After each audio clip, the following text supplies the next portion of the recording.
Hi guys! For today's video ay pupunta kami ng Buskalan. Pero sa kasamaang palad, ito ang nangyari sa amin bago namin marating at makita si Apo Wangpo. Inabutan nga kami ng bagyo at ilang landslide ang Akala nga nadaanan namin hindi na kami makakarating sa aming paroroonan. Bukod sa maulan, halos putik na nga yung aming nadaraanan. Buti na lang at mababait ang mga taong nakasalubong namin dito sa Benguet at wala silang patumpik-tumpik na tulungan kami para makaahon sa putikan.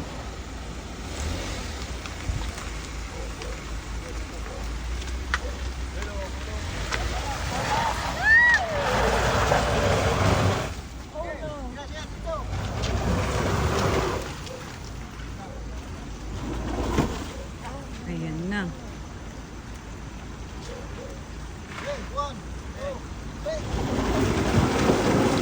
Alabas sana si Kuya.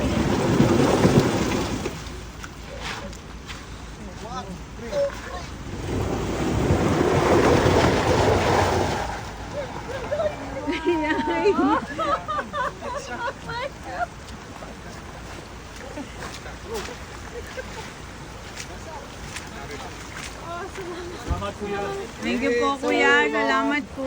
Laking pasasalamat namin talaga kila Kuya, kung hindi dahil sa kanila ay baka hindi kami makakarating talaga sa aming paroroonan. Meron pa daw.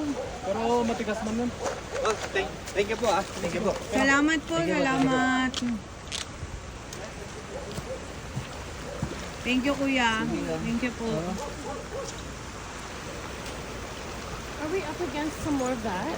Ayan, at sa haba nga ng biyahe ay inabutan na kami ng pagtirik ng araw. Akala namin ay last na yun. Yun pala ay mas malala pa. Buti na lang talaga. At mayroon pa kaming mga nakasabay na papunta rin sa Buskalan. At ayan nga, para makadaan kami ay talagang naghukay pa sila. At hindi lang nga paghuhukay ang ginawa nila Kuya dahil nga mababa lang ang aming sasakyan.